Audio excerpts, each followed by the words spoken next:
Casual Friday. I'm not ashamed to wear Pikachu shorts. No, look, this is a contradiction. I painted a motorcycle one time, and it was a mini bike. And I put an American flag gas tank like the one off of Easy Rider, but I put stars and bars on the fenders, so it was an American flag gas tank, rebel flag rear fender, and just stars and stripes on the front fender. And man, I had people that's when I was posting everything on Facebook.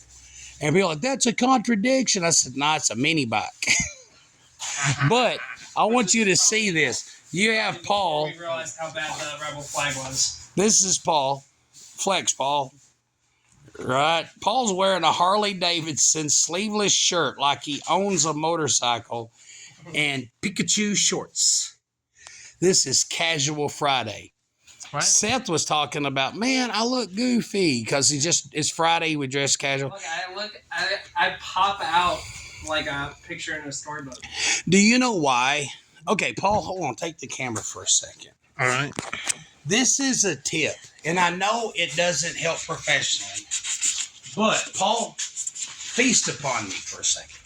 Right. One of the reasons I dress like this is not because I'm lazy. That's part of it, but not all of it. Also, I dress in my finest clothes on Sunday to go to church. Mm-hmm. I have nice clothes if I'm preaching a wedding or if I'm doing a funeral. I mean, I do. What grid are you using on that?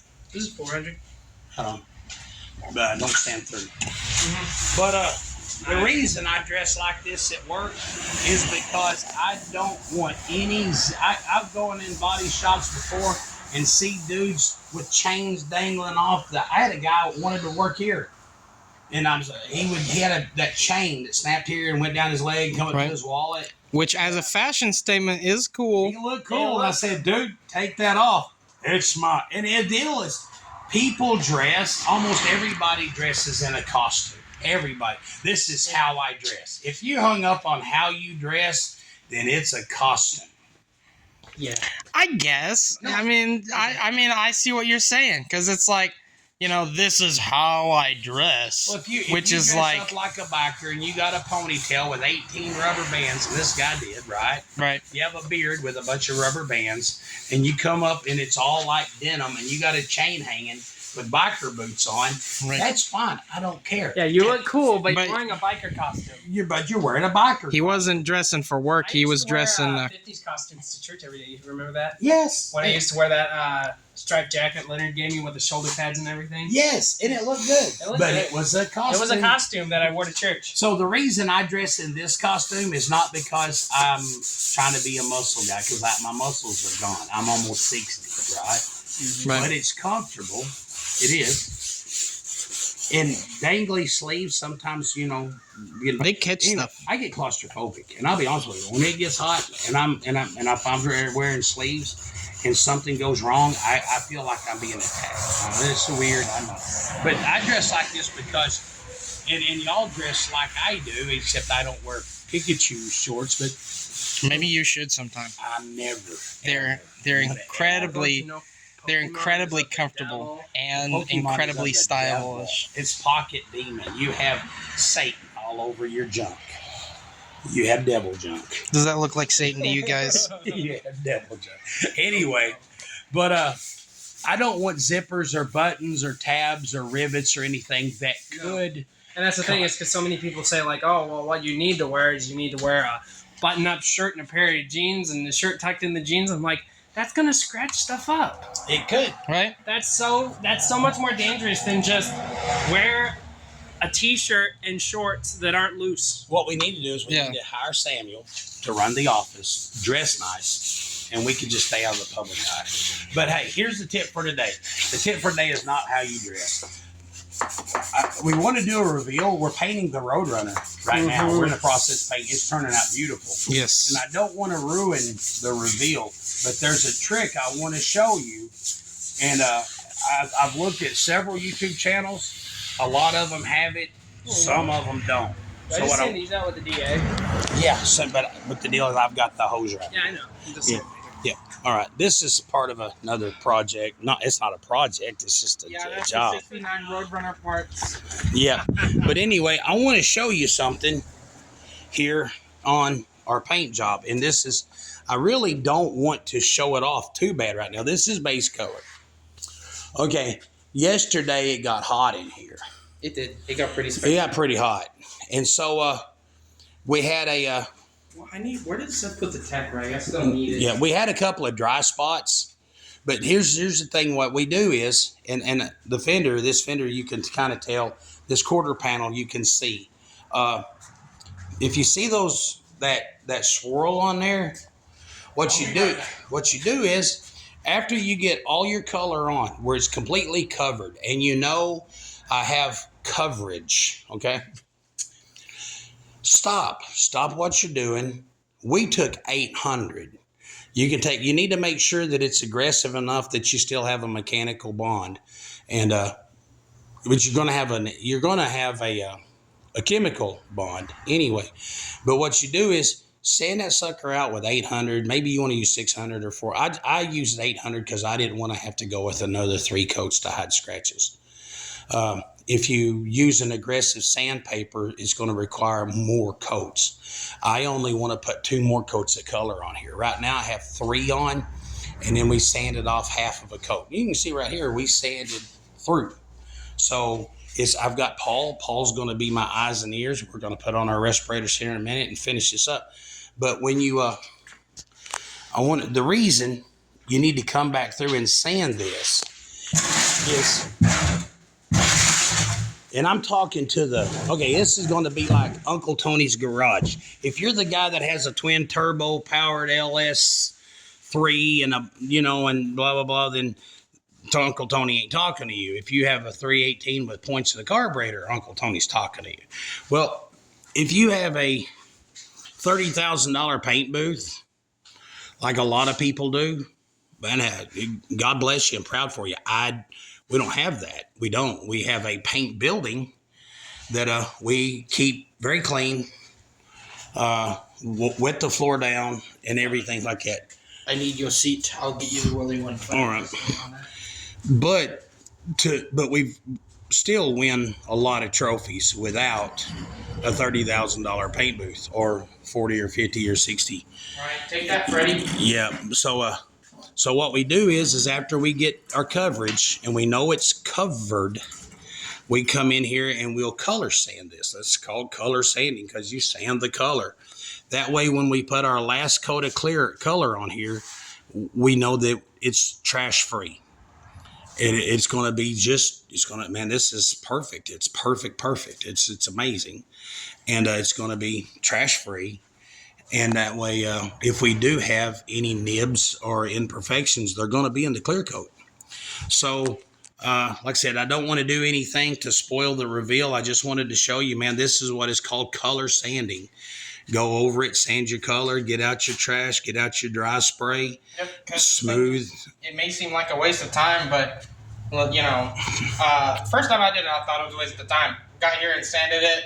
So much stuff came off. Right. It's crazy. Yep. And here's another trick. This is what I do. I'll paint the car. Here in a second, I'm going to paint the car. We paint everything at the same time.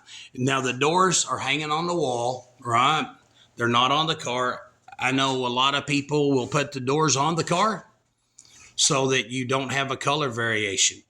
My thing is this procedure works for me. I hate seeing a paint line inside this door jamb. I want that color to go from this quarter panel to that jamb perfectly, like the factory did. So what I'll do is I'll paint the car, completely paint the car, and then I'll come over here and I'll paint the trunk.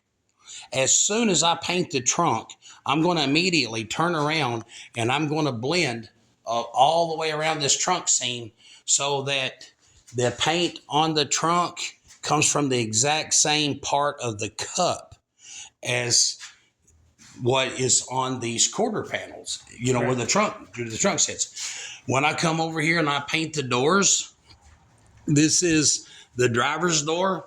When I paint this door, even though I've already sprayed the car, when I paint this door, and I'm going to take that exact same brush strokes and techniques, and I'm going to turn around here, and we're going to paint. You're going to blend the edge of these quarter panels in this fender so that the paint on here comes out of the same part of the cup as what's on this door. I'm going to do the same thing on this door. I'm going to paint the door.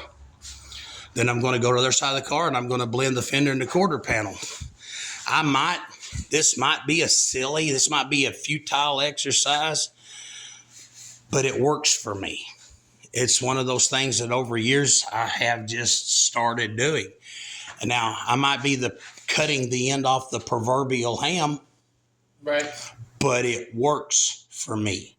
When I get done with the car, I do not have. We was at that car show at Mountain View the other day, and there was a guy had a beautiful car.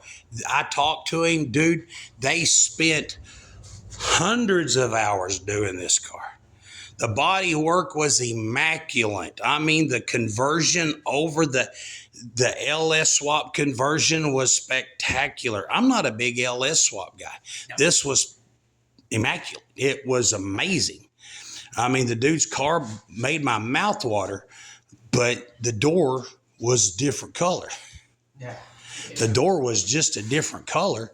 And the thing is he was like, I know, man. And I told him, I said, look, man, I don't care. I understand what's happened. But if you go to other shows, other judges are going to rip you apart for this. Yeah. And I said, it doesn't, I don't care. It's not a big deal for me because I've seen people lie. It's just a common mistake. But he was like, man, I know, but I use the same paint out of the same bucket and the same. I'm like, dude, it don't matter. It might have been one of them was 2:00 on a Thursday and the other one was 3:00 on the following Monday. The weather changes. The barometric pressure, the weather. The thing is, painting is unexact science. And we don't know that exact science. We don't know that exactly. So we take precautions. Like a while ago, we color sanded the hood. Man, the hood, I think it's turning out beautiful. Man, we're going to clear the coast of this thing here in a little bit.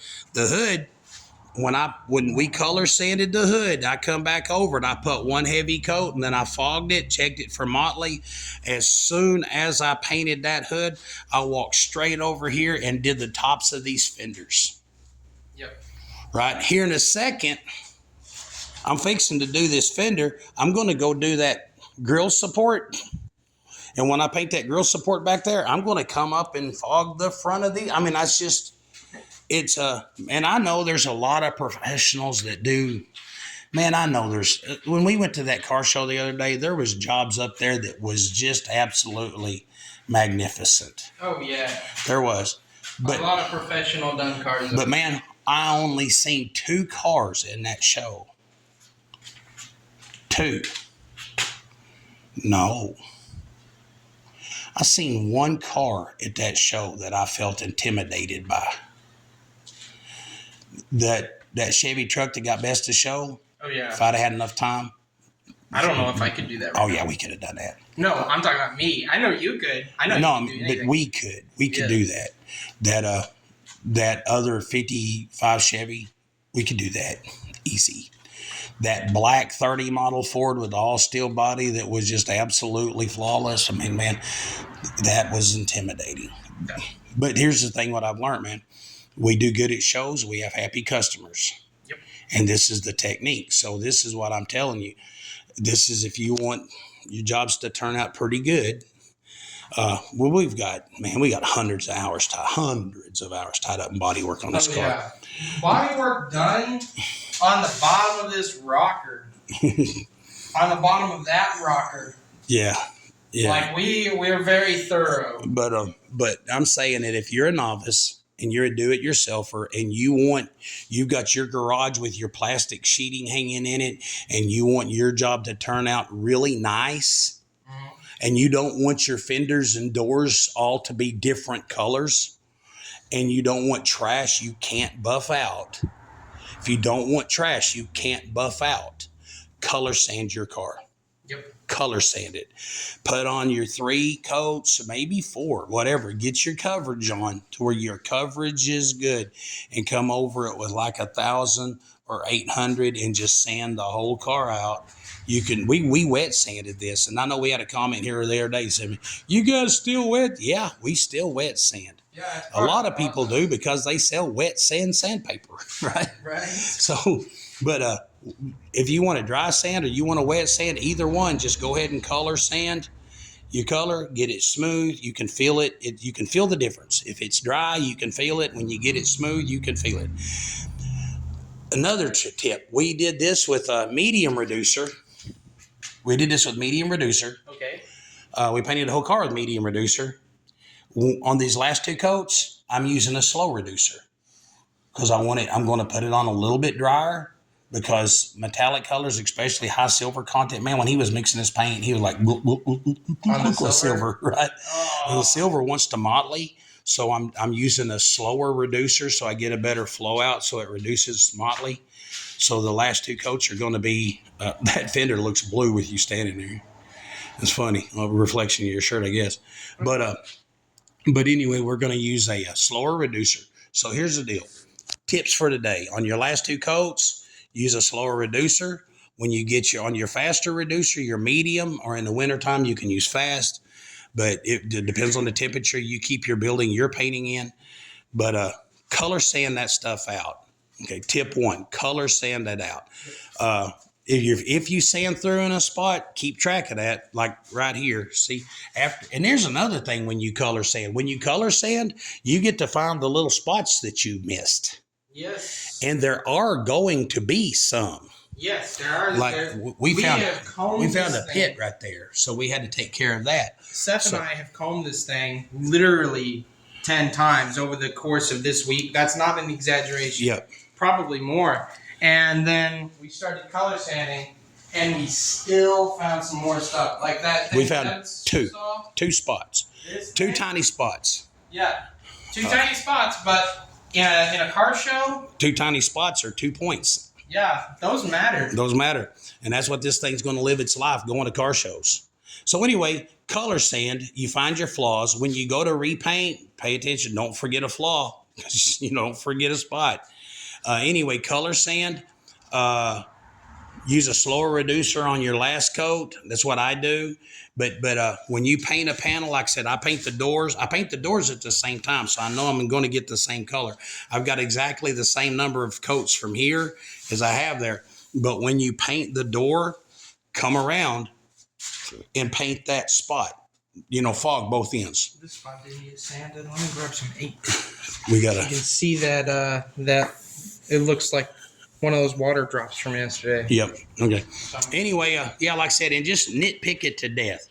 But anyway, those are tips. And anyway, that's how this car's coming along. We're fixing to re-wet the floor, and because we had it wet yesterday, we're fixing to re-wet the floor and get busy. So thank you for joining us on this journey. I hope this gives you some tips. Color sanding, color matching. This is how you make it perfect. Anyway, Paul, you got anything you want to say? Please like and subscribe. Jesus loves you. Pick your friends carefully. Oh gosh, yes. Because a bad friend will bite you in the booty. Right. All right. That's figuratively. And that's if they're really bad, they might literally do. They might do that. Okay. God bless you and have a good day. Wave bye to the people.